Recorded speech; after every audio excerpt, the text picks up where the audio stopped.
I'm Ari Wegner. I'm the cinematographer of The Power of the Dog, and this is the Go Creative Show.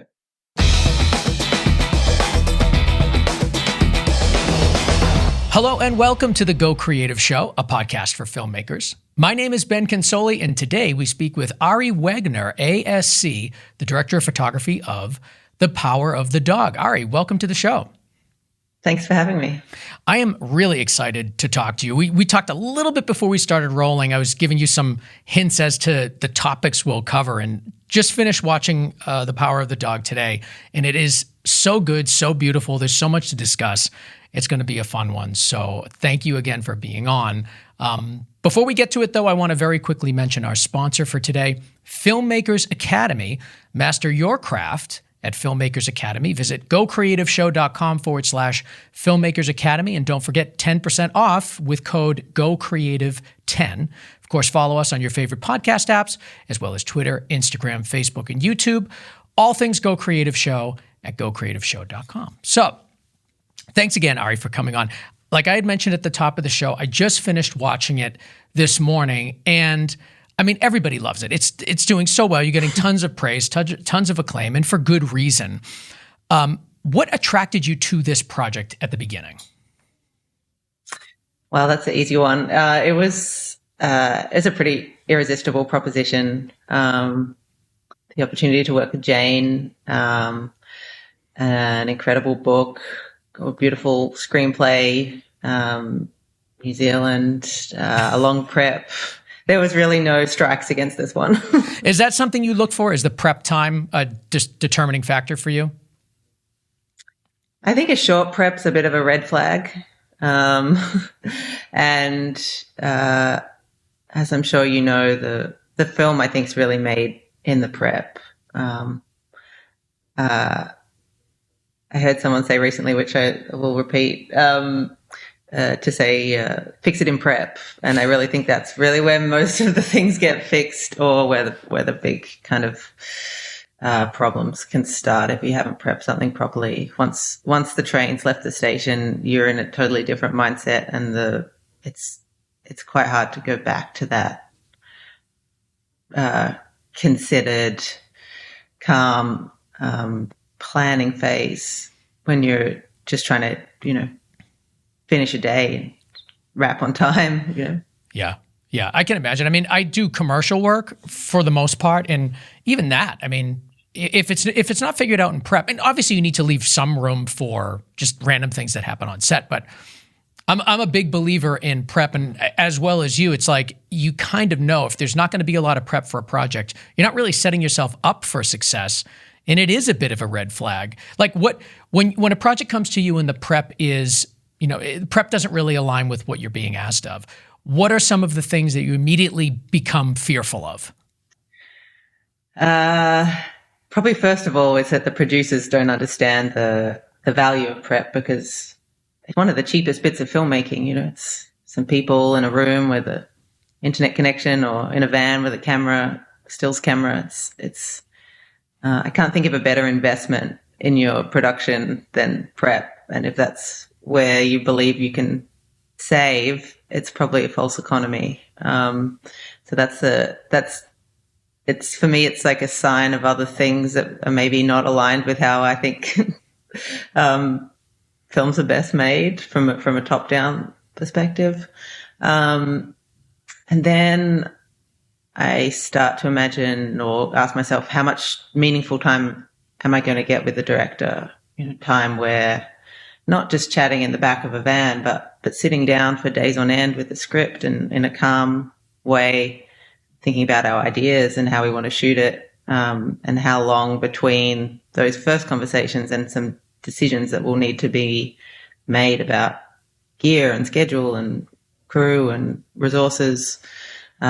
What's the buffer between have an idea and have to execute it? And the shorter the prep is, the closer that is, and that can be it takes a toll when you're having to kind of give answers on things before they're properly thought out. And then I start to imagine the bits that didn't get time to be prepped. When will we prep them? Probably on the weekends, the morning of, on wrap, and that's when you really need time to be resting to be able to execute those plans. So that's where my mind goes when someone says. And it sounds like it sounds like you had kind of a unique relationship with your director on this particular project. I was reading in an article, I think it was in Vogue, you had mentioned that you had kind of a unique collaboration with her where there were moments where you were kind of hitting, writer's block for lack of a better term, but just you were hitting these frustrating moments where you just were you weren't as creative as you wanted to be in that moment. And Jane had kind of asked you to go for a swim or go for a walk and kind of like embrace those moments. Talk to me about that and how that is unique and how that helped you. Yeah, I learned a huge amount from Jane in that regard. She's someone that really, I guess, knows herself, knows people, psychology. She loves, can see her films. She's someone that is very intuitive about psychology and energy, and she's just also very experienced, and she knows that within herself that you can't push an idea to come, and in the way that you can, I don't know, clean your house really quickly or get your car serviced as quick as you can. It's creative ideas are kind of, there is something slightly intangible to them, and pushing harder or going faster won't make a better idea necessarily. And to be honest with yourself when you know that you're not getting anywhere, and you need to change something or take a break, think about something else, and trust that the idea will come by the time it's needed, and that working yourself into a state of panic or anxiety about the idea not coming is not going to make the idea appear. Or if you do, it will be an idea it's like a Band-Aid idea. It's not actually a good idea. You'll wake up tomorrow and realize, like, what was I thinking? Yeah. That's one of those things where it's like, yeah, in theory, the idea of saying, I'm not going to push myself to solve this problem. I'm not going to push myself to be creative. I'm going to let the ideas just kind of flow as they happen. But in theory, it's great. But when you are thinking to yourself, like, okay, if I take this time to do this, we could delay the day. There's an entire crew waiting for me. There's so much pressure being put on really everybody.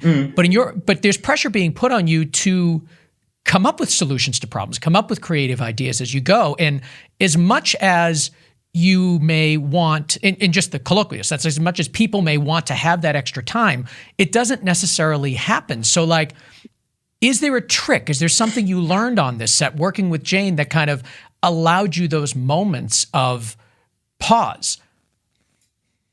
I guess specifically talking about swimming and napping and cooking, that's more what can happen in pre-production. That's when it comes to the shoot day, you're in a very different environment, and every second, every minute is incredibly valuable.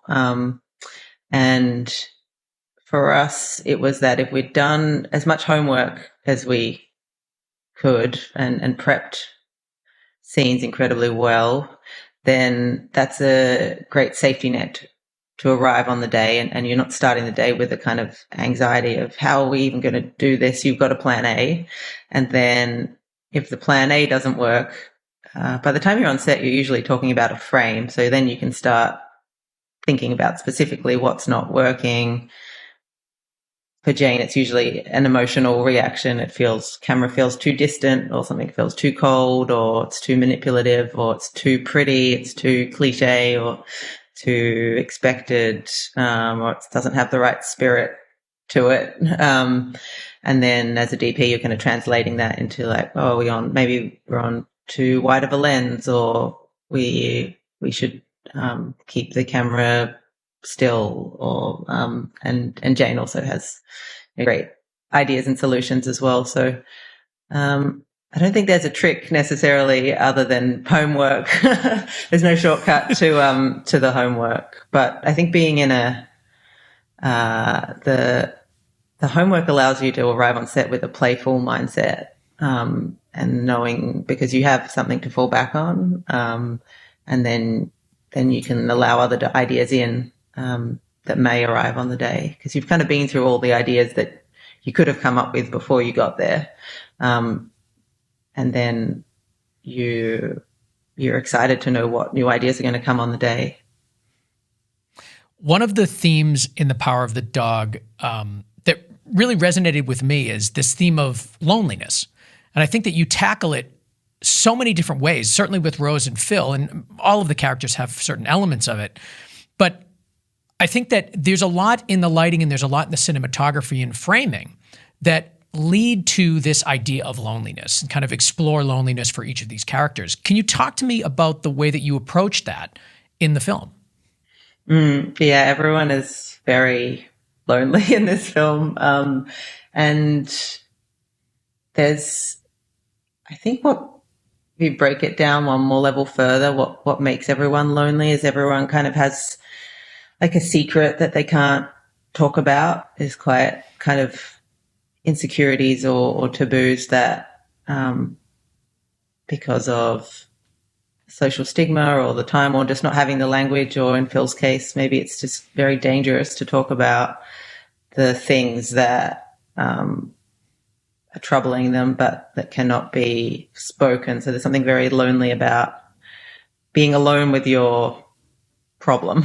And so there's a few ways we kind of got into that. One of them was even though the characters are not saying what they're worried about, that's kind of their problem. You do see it in other ways in their body language, and especially in their hands. We really you might notice in the film throughout there's a lot of close shots of hands, and I think the hands really show that despite what this person is projecting or presenting as, there's other things going on below the surface, whether it's Peter's kind of the anxiety that we see in his kind of comb. For Phil, there's a kind of nostalgia and longing in the way, and a kind of erotic energy to the way he would polish the saddle, or when he's with Peter, this kind of sexual tension in the way that he's kind of braiding the rope or rolling cigarettes. Yeah, it's very there's a lot of emotion in the hands. And then I think for me, lighting wise, it was really important for me that I think the eyes also tell a lot, and you can see, when someone's on the verge of crying or they're really trying to hold back what they're feeling, that we see that in the eyes. And for me, it was important that we had great eyelight on a very practical, kind of very specific.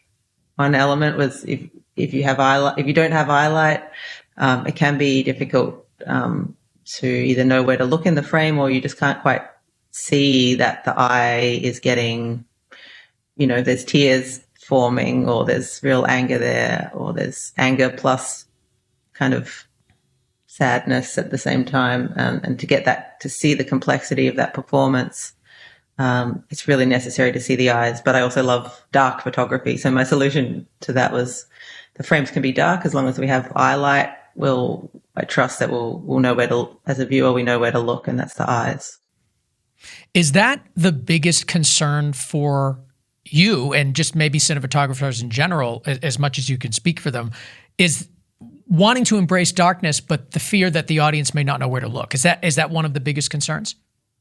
It's a bit of a juggling act of what can we get away with, maybe. And then also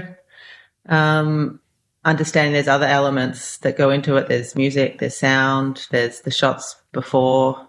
I think for some reason darkness is inherently kind of satisfying to watch. And maybe it is because when a frame is dark, you really can direct a viewer's eye with light, with not much light, whether that's a kind of slither of light hitting something, or you really have more power to direct the eye with light when the frame is generally dark. And then there's other ways you can use darkness, like silhouettes play a big role in this, and it doesn't you can still see someone's body language with the silhouette. So I guess for me, it's looking at the totality of the frame and asking ourselves what's the what's the information this frame needs to give an audience, and is my lighting helping that? Part of that information is kind of an atmosphere or intangible kind of tone, as well as the actual kind of seeing a prop or seeing what someone's doing in the scene. I want to talk about eyelight for just a moment more, because I feel like eyelight is one of those things where if it's done poorly, it's noticeable. If it's done correctly, you don't notice it. You just kind of feel it. And just that one ability is such an art in and of itself, is to light eyes correctly.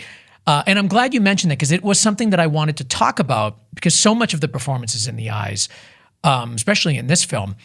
What are some of the techniques that you use to make eyelights feel purposeful, especially in scenes where like there wouldn't really be a light there? Like, how is it feeling natural when you're doing kind of an unnatural thing? Well, yeah, eyelight is, for me, I think it's going to be a lifelong journey. It's really love, hate. You know, when you find it and it's working, I'm sure you know how it is. It feels like everything in the world is fine, and when you can't find it, it's just, it kind of kills you for a moment. And yeah, I think I've actually, I love eyelight so much, I've forgotten your question. Is there any trick to make it feel clearly natural? It wasn't. It wasn't a well-crafted question, I guess. But how to make it feel natural? I think what it is, it's a difficult thing to do, because it's a purposeful light that just, it's very directed, it's very purposeful, and those types of lights don't really exist in the world. So how do you create eyelight that feels natural?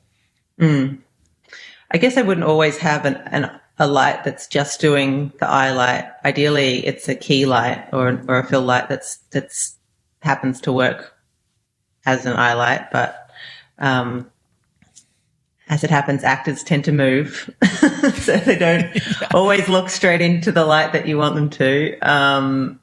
And also you want flexibility for someone to be in the moment and have the performance that feels right. So I think if it's, again, it's like look at the whole frame. Does it feel natural? I don't think it has to have necessarily a motivation, because it's a glint, it's a reflection of something. So I think you can trust your gut instinct on that one. But I like when eye light's at the bottom or the top and not so much in the middle of the eye. I would often try and get an eye light from down low.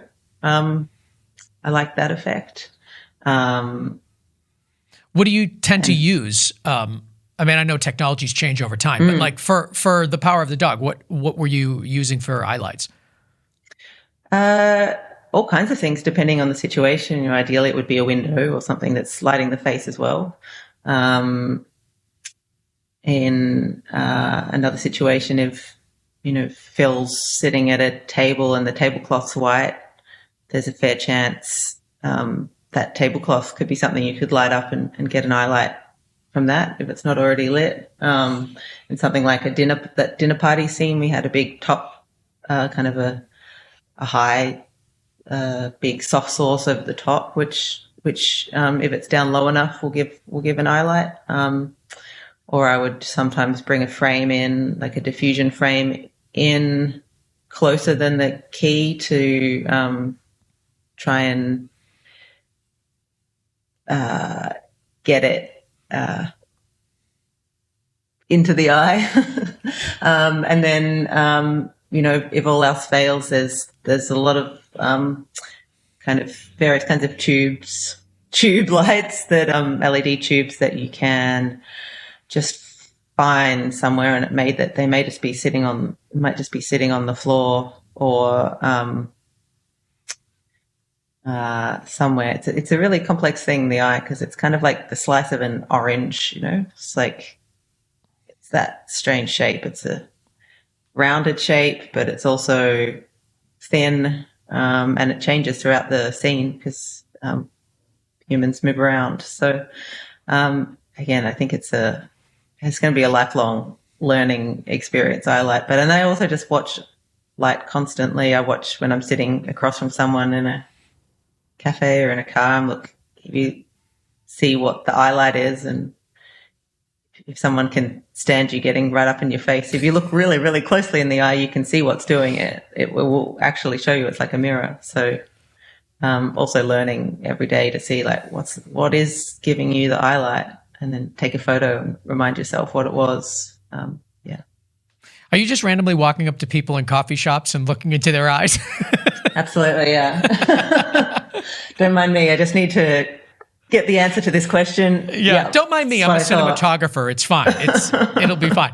I want to talk about the camera package and lens package for The Power of the Dog. What was your simply that? What was your camera and lens package for the film? We shot Alexa LF. That was an easy decision, actually. Pretty much every film I've shot digitally it's been Alexa, and it's just I know the sensor really well. I love the curve and the look that it creates on digital. So, do you test any others, or do you just say no? That you just know that's your camera? For something like this, which felt like a really big project, I was pretty hesitant to, I guess, like be changed. It felt like jumping in a new car, as you're about to drive the Formula One, or trying some new shoes at the Olympics. Like not, that's what the stakes felt like. You can tell what the stakes felt like for me. It doesn't feel wise. There was going to be a lot of unknowns between, every film has unknowns, but it wasn't an element I wanted to add into the mix to say, plus this camera you've never used. Because no matter how much you test something, you're guaranteed day one you're going to come across a situation that you hadn't tested. So that one was quite easy. And then lenses, we ended up going with the Panavision Ultra Panatar, which are a 1.3 times anamorphic. That was a bit of a journey in terms of that decision making. We initially actually started talking about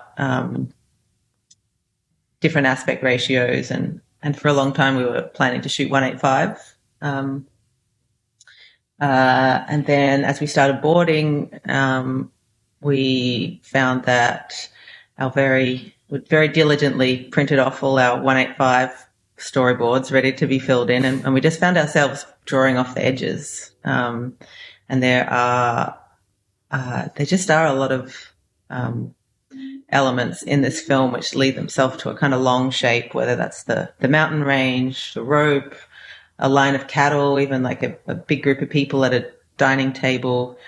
Something about the width was working for us, and we kind of trusted our gut on that one, and that then kind of opened up the possibility of we thought about maybe completely anamorphic, and then the 1.3 times anamorphic, I really liked the effect in that it feels more spherical than anamorphic, but it's also got something, uses a lot of the sensor, and not kind of a vintage lens. It's also like not too weird, I didn't want the lenses to draw attention to themselves. For us, we really wanted every element of the film to be in balance, and drawing attention to the lenses didn't feel quite right. So that was that journey.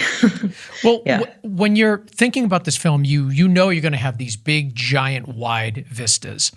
And you also know that you're going to have those beautiful macro shots of hands like we talked about earlier. Mm-hmm. So was there like a set of focal lengths that you sort of landed on and said, this is going to be my palette? Jane definitely favors the longer lens type of photography. And every director has their thing that they're naturally drawn to. It's quite a personal kind of gut preference, whether you love a wider look or long gets you going. So I think as I got to know Jane and her preferences, what I realized is what she liked about the long lenses is the ability to kind of, I guess, stack up storytelling elements in one frame and have everything feel a similar size. So you can have, thinking of a shot in particular, it's in the film where the first time that Phil kind of coaxes Peter into the barn, we have a very long lens shot that has the mountains in the deep background. Then you've got the barn, and in front of that Phil, in front of that Peter, and then in the foreground is Rose. And there's enough definition because also the camera's far away enough that each of those elements feels quite democratic in a way. It's not an over the shoulder shot of Rose, of Peter with Phil out of focus in the background small. It's a shot of all of these things together. And when you have those elements stacked up like that, not so much stacked, but they're kind of in a tunnel, that we see, it allows you to actually have less shots because you can see the physical geographic relationship between everyone. You have a sense of place, and you don't need to cut to Rose's reaction and then Phil's reaction and Peter and a wide shot for the landscape. It's all kind of there in one frame.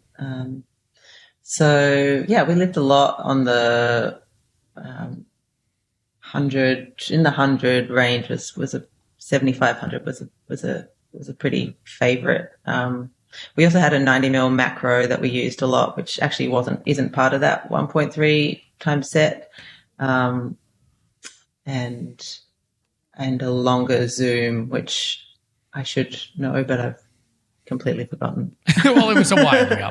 It was a while back, but yeah. It is interesting to hear that you kind of adopted those longer zooms for these shots, because I think, like, and I think something that surprised me is that you do have so many of these wide, beautiful vista shots, and you have them in what appears to be longer lenses in some cases. I mean, certainly you're using wides too, but I don't think anybody looks at the big giant mountain range and thinks, I'm going to shoot that with a long lens. It just seems like it's perfect for wide lenses. So what is it about shooting, or I guess what were your techniques for shooting these beautiful landscapes in kind of unique ways? Because I think the film really does that.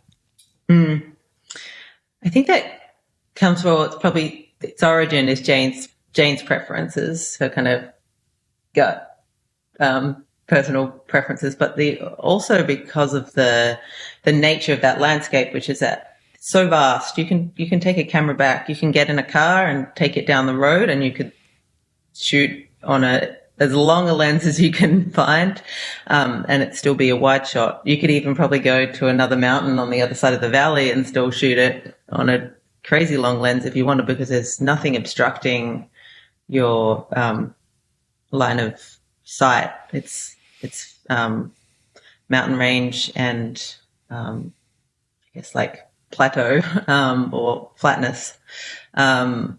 So I think those two elements together is what actually led us to that. Just the distances are so big that if you go on a wide lens, the mountains are going to start to feel very small, because they are very far away, further away than they probably appear visually, because they're big and they're far. And if you want them to feel big, then a long lens is really useful for that, because like I said, it brings, if you're back far enough, the elements that you've stacked up will be a more similar size. Yeah. So it does kind of create a different perspective than you're used to seeing with these large landscapes. And I also think that it does an interesting job of, like when you put a character in front of it, or you put a house in front of it, or horse, or whatever is going on in the scene, you're not like dwarfing anything, if that makes sense. Like everything still feels properly scaled, even though you have such a vast surrounding. That, I think, is kind of the benefit of shooting with the longer lenses. It seems like that's what you're getting. Am I going down the right road with that? No, that's 100% true. And actually also having things in frame that give us a sense of context for the scale. So when you see a house which you know to be huge, and then behind that you see a mountain range which is 4 times as high, then it feels bigger than if you just had a mountain range you've got nothing to compare it to. Or a kind of really super long lens panning shot across a mountain range, and it just keeps panning and keeps panning and keeps panning. There's kind of different ways, I guess, to show scale, and some of that comes from,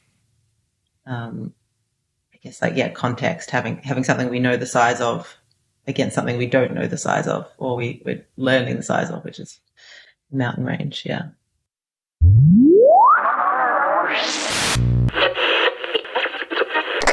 One of my favorite courses on Filmmakers Academy is called Commercial Directing Masterclass. And obviously you guys know why, because I'm a commercial director, and because it's taught by Jordan Brady, who's just a fantastic instructor and here with us right now just for a minute. Now, one of the things you talk about in the course that I think is really interesting is you provide some guidance and insight as to how to get your career started. Like, how do you begin? No one knows how to begin. Well, here's what's crazy about commercials. Variety in the type of work that you do is not your friend. It confuses people. How do I sell this director if she's got a documentary style spot and a lifestyle spot and a pet food spot? So I recommend that director would put herself in a box. Have a reel, like 4 or 5 spots, even just start with 3 spots that all have the same tone. And I think if you enter the marketplace of commercial directing, you're going out to production companies, or maybe you know someone at an ad agency, and you show them 3 or 4 spots of this, all cut from the same cloth, I think that is going to start you off much better than if you just go and say, here's my short film, here's my music video, and here's a commercial where people cry. I love that. That's a great tip and really good insight. And there is so much more where that came from. If you head over to filmmakersacademy.com and check out Jordan's course, Commercial Directing Masterclass, over at filmmakersacademy.com.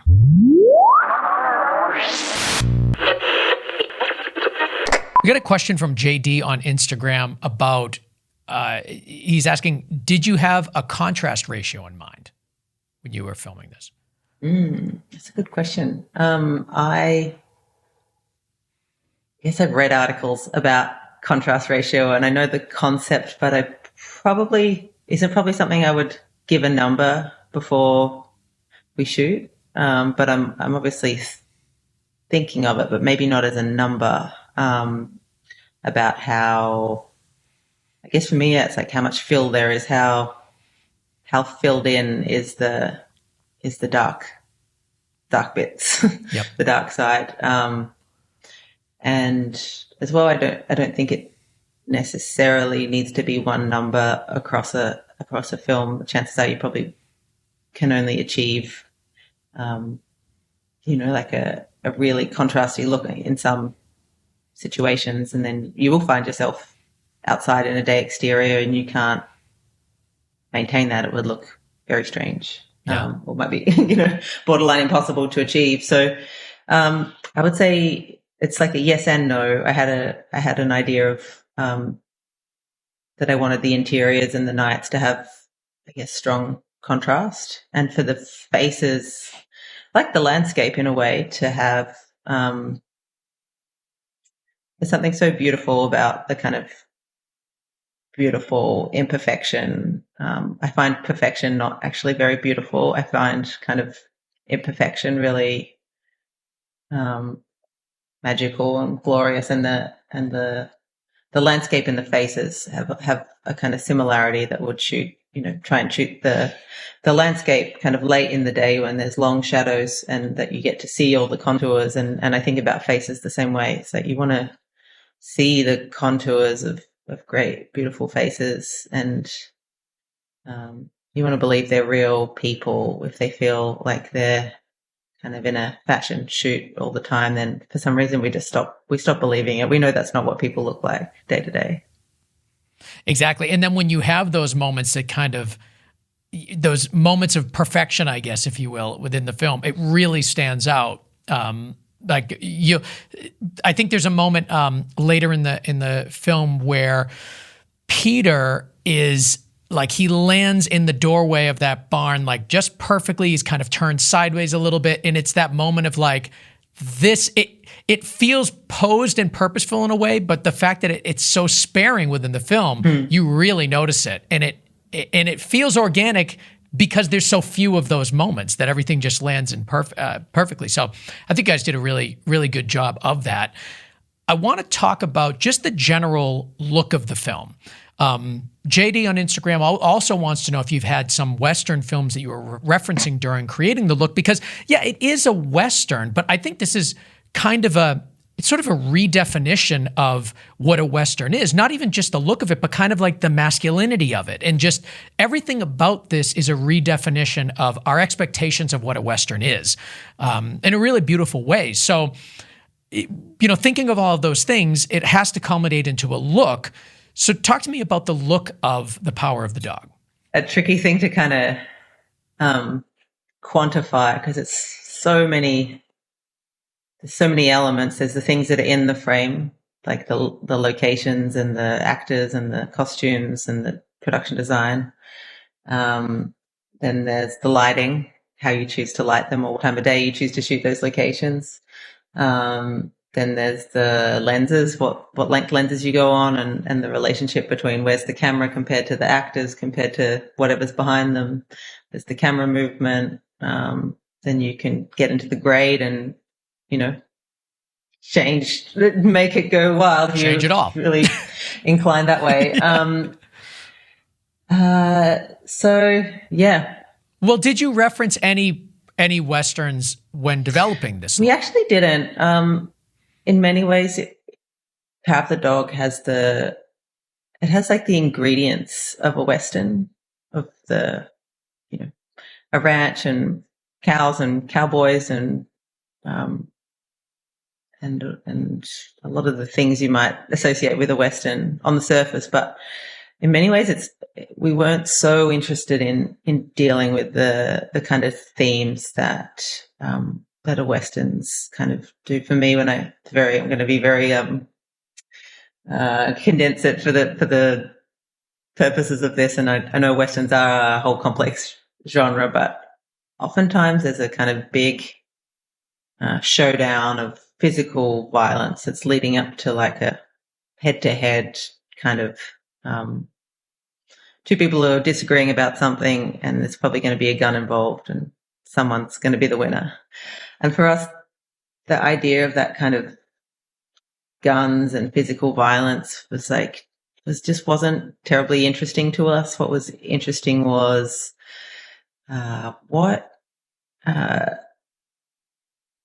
what is it to be in a house with someone who's got this like psychological violence. Psychological violence was a lot more interesting to us than the physical violence. What is it to be trapped in a place where you don't want to be, and how can someone with just a foot's playing a song on a banjo, whistling, pulling a chair back, closing a door, walking upstairs, and just looking at you in a couple of words, how can that destroy someone's psychology completely to the point where it doesn't matter if it's just as terrifying to Rose that when Phil's in the room or he's not in the room, he's 24/7 in her mind. And then how does someone react when that person who's kind of crumbling is the person that they love most in the world? So definitely, yeah, not the themes you'd usually associate with a Western, maybe even more of a kind of, sometimes think of it as a monster movie, like this monster that's in the house. And yeah. That's an interesting analogy. And there is quite a bit of, it's violence, like you said, but it's like it's emotional violence, as you mentioned. But I kind of thought it's interesting to hear you say that that sort of traditional standoff and all that was not very interesting to you, because I actually, when I was watching it, I kept this theme in my head of like, okay, we're constantly redefining what a Western is. We're redefining what masculinity depicted in movies is, or in Western is. I felt like you were sort of following some of the themes of a Western, but turning it on its head. And one of the moments in particular was that piano / banjo standoff that you talked about. So so there's a moment in the show, in the movie, where Rose is playing the piano and she's attempting to play this song and making some mistakes along the way. And we have Phil then playing the banjo in a totally different room, upstairs in his bedroom, but playing the same song with perfection. And there is so much tension in this moment that this, to me, was the gun standoff. This was like that shot of the hands right next to the trigger, and like, who's gonna shoot first? It was one of those Western feeling moments, but in this completely new, redefined way. And it brings me to one of the topics I wanted to discuss with you, and that is creating tension in cinematography. Because on its face, that scene is just, okay, two main characters playing two different instruments. So what? But the way it was implemented was incredibly tense and really powerful. And I'd love to hear about the ways that you made that scene feel the way that it did. Yeah, you're very much correct. Like we thought of that. Sometimes we call that scene the duel, and it is a duel. They really, they're not, it starts off like a duel or a duet, and then it becomes very clear that, Phil's not only playing it perfectly, he's kind of putting even his own spin on it. You know, he's an artist, and she's kind of she realizes she's not even at the level of a kind of student, and he's gone beyond. He's doing the remix already, and she's can't even do the original. Yeah. And yeah, tension as well. It's a complex, thing. We do know it's like incredibly satisfying to watch. It's something that we don't tend to seek out, tension in our day-to-day lives, but when we see it in a movie, we want it to keep going and we want it to be over at the same time. It really like gets you. It's very memorable, and it does create the magic of cinema. Like you are feeling that some of what Rose is feeling really in your body. There's muscle tension going on, if we've done our jobs right. So, I think tension is, we planned the coverage there pretty specifically, to, be very with Rose. So there's one particular shot where the camera's, it's moving when she's playing, and then it stops when she stops, and then it moves again when she plays. And you're very with her. You're in the flow, and then you're like adrenaline, like panic, and then you get back in the flow, and then you panic. And it eventually kind of drifts onto her once she's really kind of given up. She's been crushed by Phil's artistry. But I think as well, what it really does come down to information. It doesn't sound very romantic or like exciting, but it's like you need to set up some information in order to feel the tension as well. There's the idea of, there's also everything that's happened up to the point of this scene where you've set up, of course, yeah. You've got to see kind of Phil's, tantrums and how manipulative he is, and what a kind of passive aggressive bully he is, or just an aggressive person. So that can't be underestimated how much setup comes. They're not two complete strangers. They've got a history that's already very tense, and she knows that she's not welcome in this place. And then she also knows that she's going to have to perform for someone very important. So she's really already in a place of anxiety, where she's found herself in kind of a bind between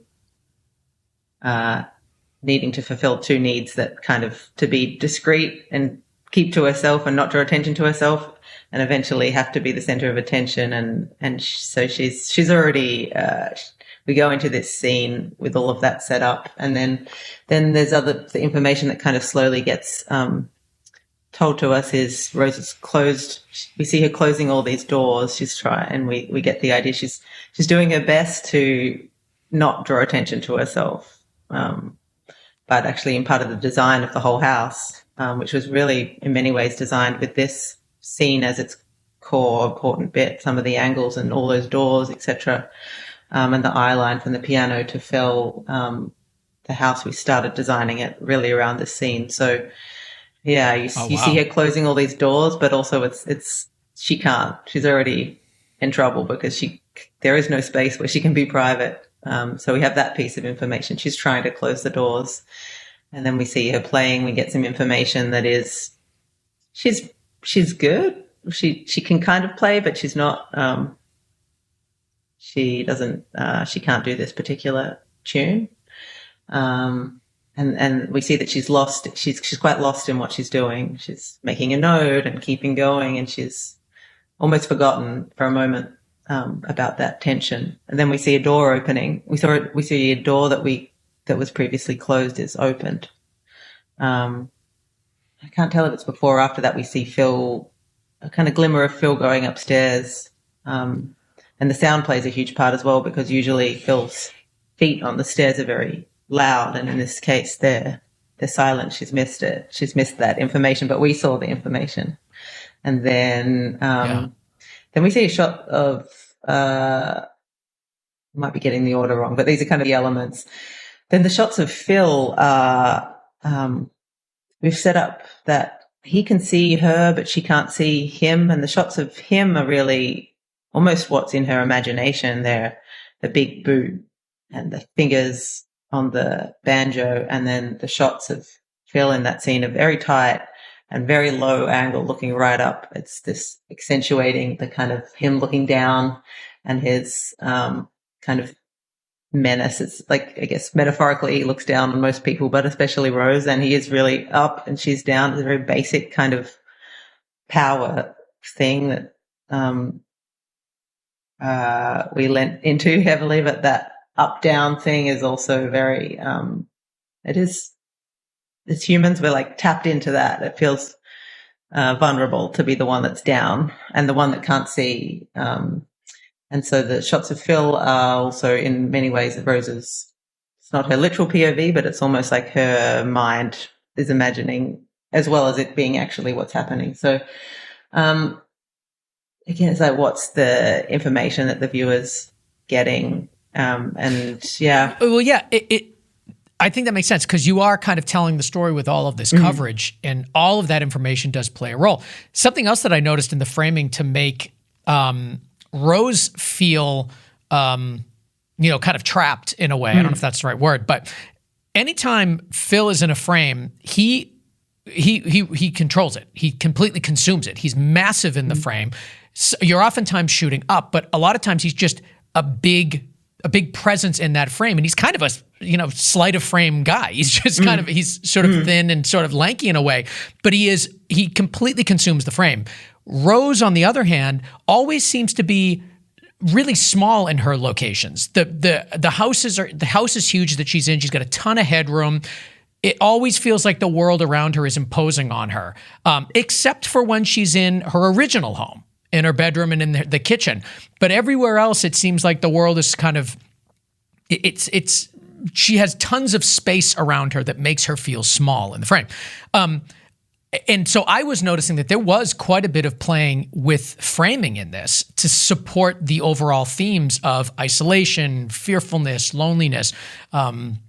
Did you employ those kinds of tricks, or am I just reading into it too much? I'm going to admit that actually wasn't one that we necessarily specifically talked about, but it's quite possible that it was in our kind of unconscious choices. Sometimes I go too far into these things, and that's perfectly fine. Yeah, I would love to actually see an analysis of whether we did that or not, but it's great that whether we did or not, what worked is that was the impression you came away with. So absolutely. I guess something worked there.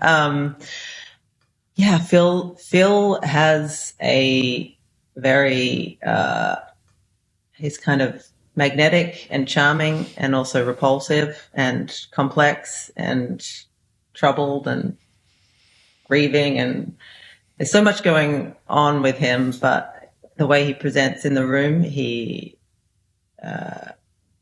yeah, I mean, he has amazing silhouette as well. So I think that there's something really iconic about his whole look. Like, you see the hat and the furry chaps, and he's almost kind of a great little character. So there's something powerful in that as well, seeing someone full body. And I guess also, like, full credit to Benedict, who really, I mean, you can't make that up with photography. That is the energy in the room. That is him really being in character the entire shoot. I didn't meet Benedict until after we'd wrapped, really. Yeah, I was going to ask you if that was true, because you always hear these stories of, the character, the actor was in character throughout the whole production, and it seems like just one of those things people will say for press, because it's one of those things people say. Was that true with Benedict Cumberbatch? Was he very much in character throughout the entire production? Absolutely, yeah. That was kind of unwavering, and I'm not sure what he did on wrap, but the times that I saw him when we're on set, it was Phil, and I can genuinely say I've only recently met Benedict, who's about as polar opposite as you can get, and yeah, it's a interesting relationship you have between the cinematographer and usually the actors, but here you're not talking about an actor, you're talking about a character who is not you're interacting with Phil Burbank, who's not a his tricky character, and I think that, what am I trying to say? I'm trying to say that the energy in the room, maybe what you're responding to, is really what was there, and you felt it. And I don't necessarily think you can kind of create that presence with photography alone. That is the camera photographing what we're all kind of seeing and feeling on the day, and yeah, a real presence. And then there's also layers of kind of, lighting can do something, and sound can do something, but the raw elements there is really Benedict bringing it. Yeah. What was your favorite scene to film in The Power of the Dog? That's another great question. Or location. Sometimes cinematographers, certainly you love the scene, you love the storytelling, but sometimes the location is just like, this is so fun to shoot in. It's just so rewarding. Yeah, and the barn was definitely that for me.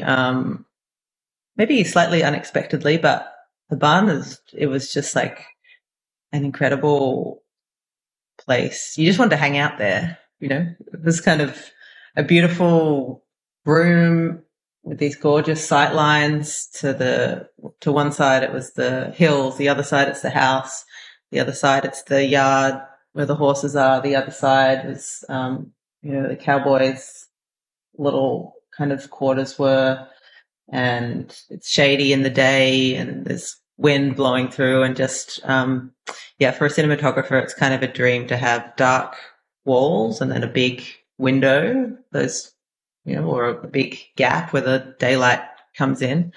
That's such a dream location. Then plus all that texture is like, just an incredible job from art department, that space, because they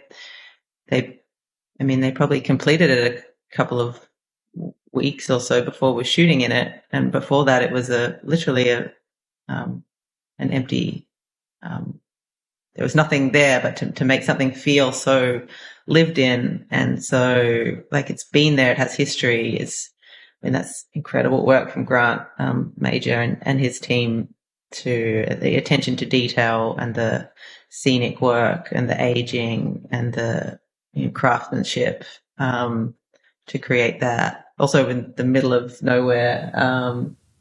Yeah, it's just a beautiful space. Where did you film? We shot in the location work was done in the South Island of New Zealand. And then we went, back to the North Island to do the interior stage work. So the house interior was a set, the interior of the bar and the restaurant, were our two other sets, but, yeah, all New Zealand. How many weeks did you have in that exterior location? I think weeks, I want to say, maybe 6 weeks. Yeah, but Jane and I had spent a lot of time down there already. By that stage, we felt very comfortable on that property. We spent about a month storyboarding down. We got a place to stay not far from there, and would draw kind of during the morning and the day, and then as the builders were leaving the site, because they were in the middle of building it by that stage, we would kind of cross over with them and start to explore whatever they were working on, and then just a lot of days wandering around the property, walking and kind of just exploring angles, light, and just being in the space as well, kind of feeling getting into the romance and the bubble of just being in that valley, in all different weather. And so by the time we came to shooting, Jane and I especially were very felt like we knew the place enough to be able to take opportunities when they came up. Like maybe there's going to be a storm, and we know after a storm that there's incredible light on a certain ridge, and we could send a camera to make sure we capture that, or know that the sunset's going to be underwhelming or amazing. And you could know that by kind of the afternoon usually, because you spend enough time in a place, you get to really know the weather and the way that it, not unlike how you get to know a person. You really know it. Well, the film is spectacular. It looks absolutely amazing. Of course, great acting, great storytelling. It was such a great film. It's on Netflix, The Power of the Dog. You guys can watch it right now if you haven't already. And even if you have, watch it again now that we've spoken with Ari. In fact, that's the last thing I want to discuss with you is this idea of rewatchability. Because I had read in something when I was doing my prep that you said, and let me find the exact quote if I have it here. Maybe it's not totally necessary. We can just kind of talk about the theme about it. But you had mentioned something in this article about you wanting the film to be able to be watched over and over again, and kind of discovering new things as you watch it. And there were certain things that you mentioned in there that lend to this idea of rewatchability. Can you talk to us about that? And what are those elements that make a film able to be watched multiple times, in your opinion? Yeah, Jane and I talked a lot about this because it was one of our big kind of ambitions for the film, was that how do you make a film that's like first of all, it's like a strongly retrospective experience. So you experience it as you're watching it, and then afterwards you can kind of continue to experience it over the hours and days, maybe weeks since you've seen it, and think back on the scenes.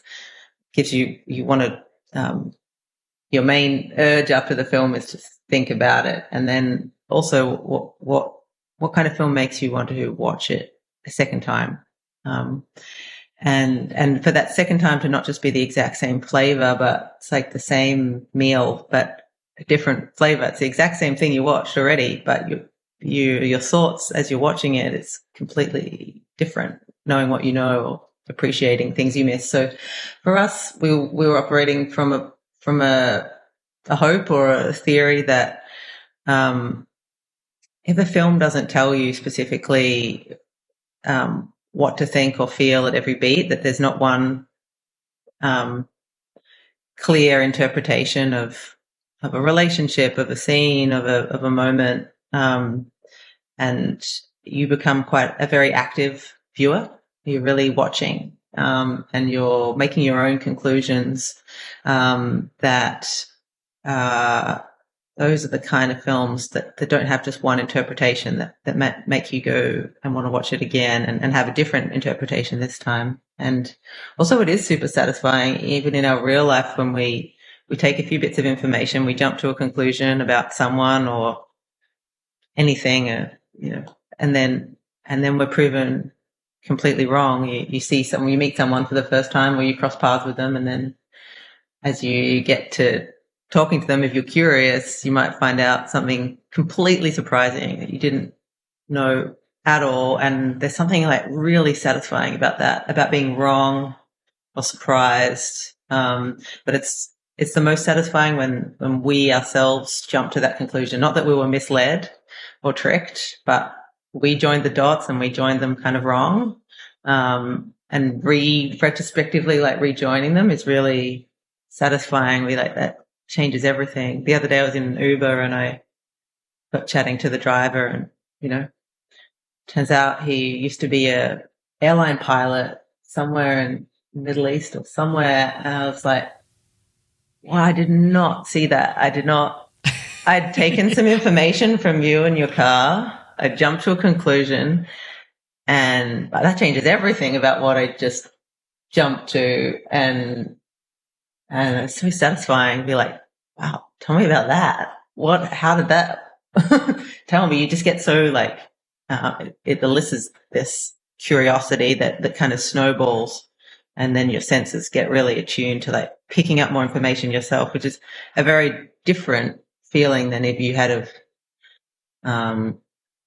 someone tells you something or like you get some information and then you get some other information, and that first information was too misleading or like a lie, then it's not a good feeling. That you don't want to feel like the rug's being pulled out from under you. You want to feel like you mistakenly jumped to a conclusion too quickly. And then there's obviously the ending has this kind of gut dropping kind of shock, but it also doesn't come completely out of nowhere. So there are along the way some very subtle kind of hints and signs that if you watch again, you might be able to interpret a scene in a completely different way. Peter's character especially is a real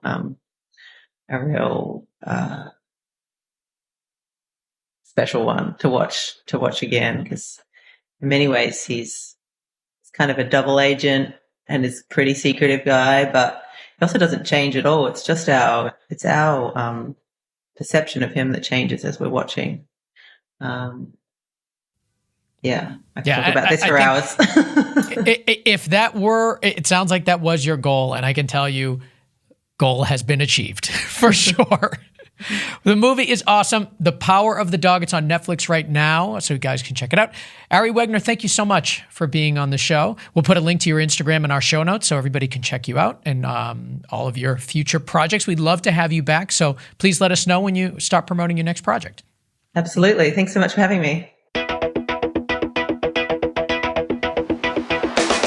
All right, I want to thank Ari Wegner ASC, Director of Photography of The Power of the Dog, for coming on the show and talking to us today. I hope you guys learned a lot. I know I certainly did. And thank you both, Christopher and who else asked a question? It was Christopher and JD on Instagram. We really appreciate your questions and always love getting questions from our listeners. So please send them in. We post about our upcoming episodes on Instagram, so you can send in your questions as well. I want to thank our sponsor, Filmmakers Academy. Master your craft at Filmmakers Academy. You can find out more at gocreativeshow.com/Filmmakers Academy. And don't forget, you get 10% off with code GoCreative10. So check that out for yourself. Of course, I want to thank Connor Crosby from IgnitionVisuals.com for producing this show, and Dave Siegel at SiegelSound.com for mixing and mastering and making the show sound so good. Of course, I want to encourage you all to follow us on your favorite podcast app. Hit subscribe so you never miss an episode. You can find us on Facebook, Instagram, and Twitter, as well as YouTube, where you can not only hear the show, but see the show. All things Go Creative Show at GoCreativeshow.com. And if you want to follow me, I'm on Instagram and Twitter at Ben Consoli, Thank you for joining us today, and we will see you next week on another episode of The Go Creative Show, a podcast for filmmakers.